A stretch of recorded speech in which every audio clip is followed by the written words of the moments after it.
Bonjour tout le monde, aujourd'hui je vous explique le fonctionnement du commutateur de circuit dont je vous ai présenté son montage lors des 3 vidéos précédentes.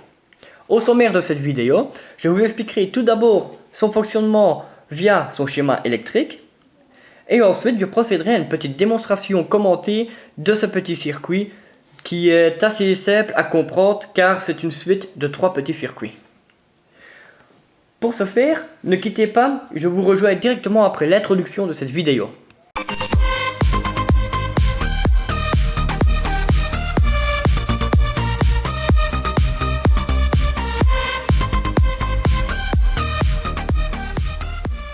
Nous nous retrouvons devant le schéma électrique donc, de ce commutateur de circuit, à savoir que ce schéma tient sur un recto et un verso d'une page A4, donc pour avoir plus de clarté.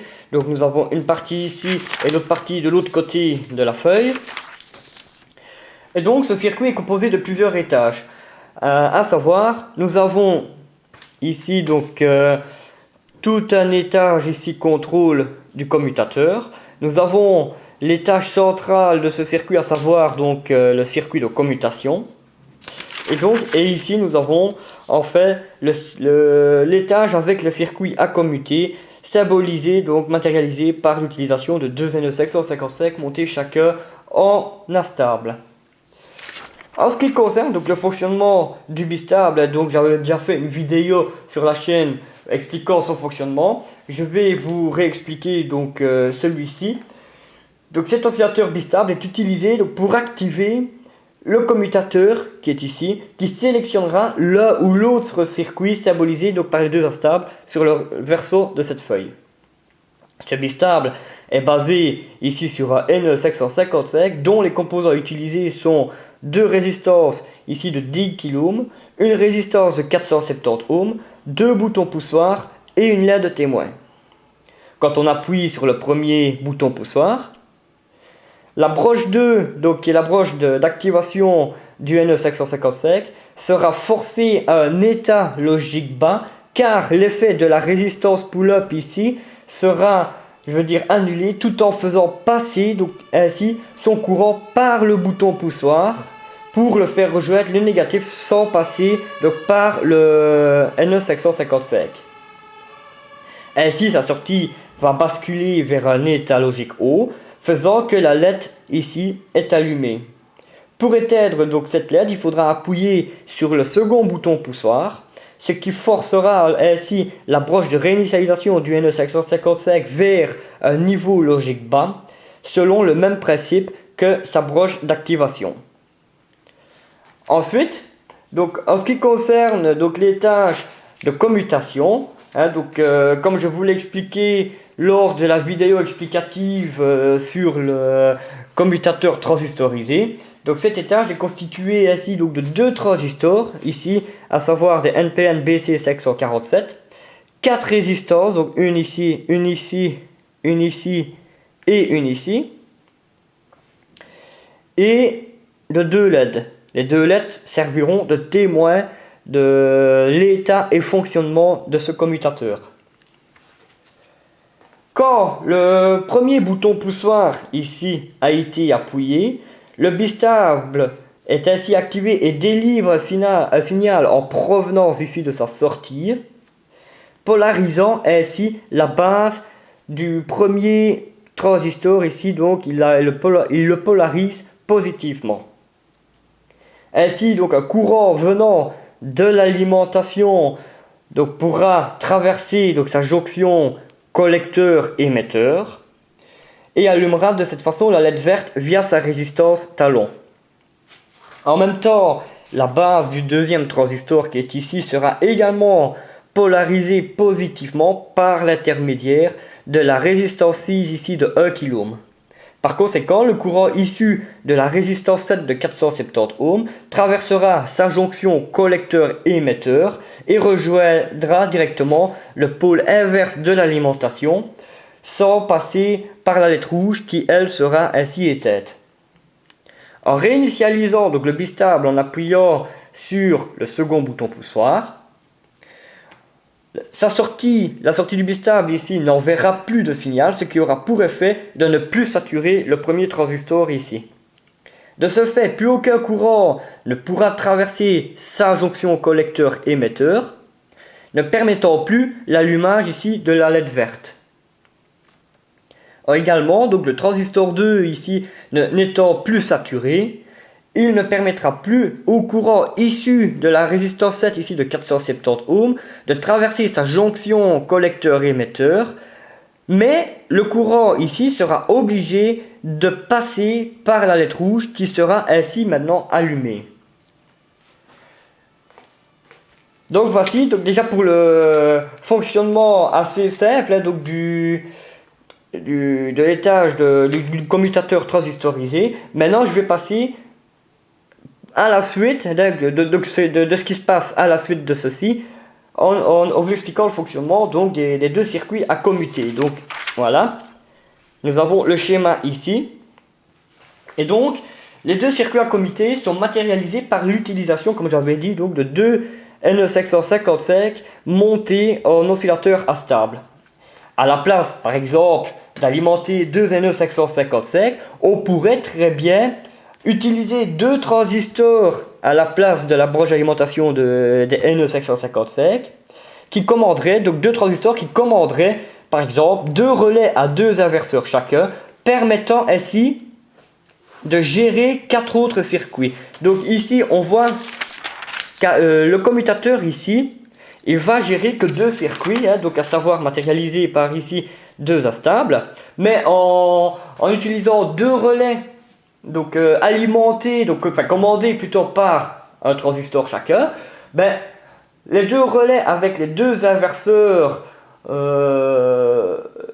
deux relais à deux inverseurs pourraient eux commander chacun deux autres circuits, ce qui fait en tout quatre circuits que l'on pourrait switcher au besoin avec le commutateur. Mais maintenant pour revenir là, ici aux deux astables, donc pour l'exemple ici de la vidéo, quand le premier poussoir, donc à savoir celui-ci a été appuyé, donc la LED verte fatalement du commutateur ici est éclairée et le courant présent sur l'émetteur donc ici de ce transistor, ira alimenter donc le premier astable ici qui fera que la LED verte ici va clignoter. Quand maintenant on appuie sur le deuxième bouton poussoir qui se situe ici, la LED verte du commutateur ici va s'éteindre et le premier transistor n'alimentera plus le premier astable, ne permettant plus ainsi le clignotement donc de la LED verte. La LED rouge du commutateur sera ainsi maintenant allumée et donc le courant présent au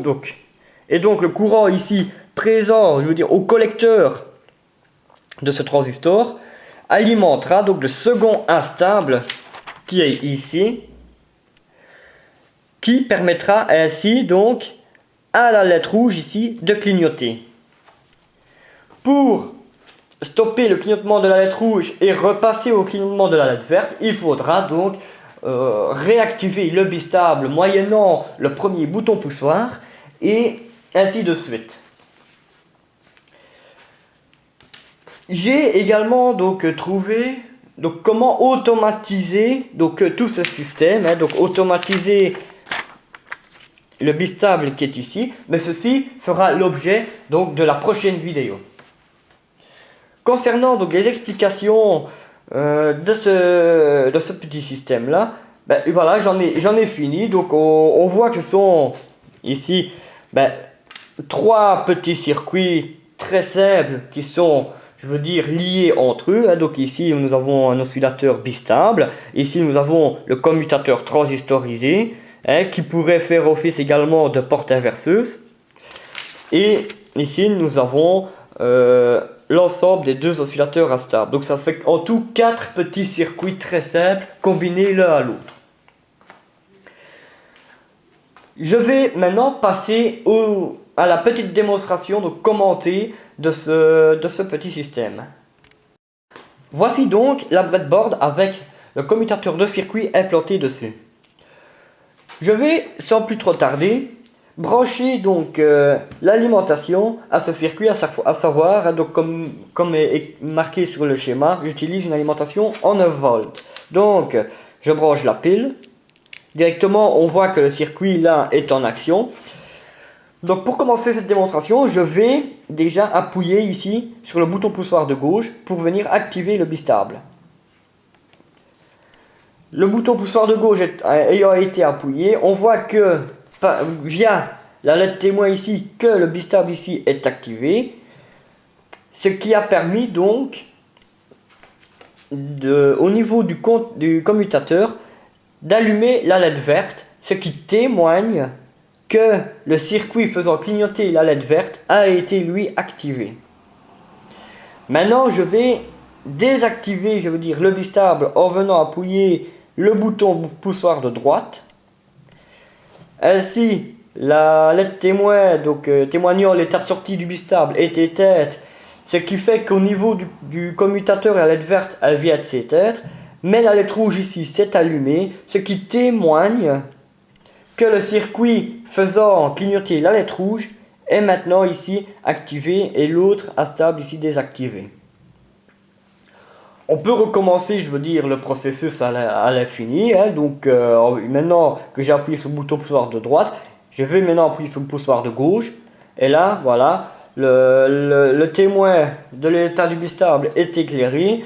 Le commutateur a switché, donc du coup la LED rouge s'est éteinte, la LED verte s'est allumée.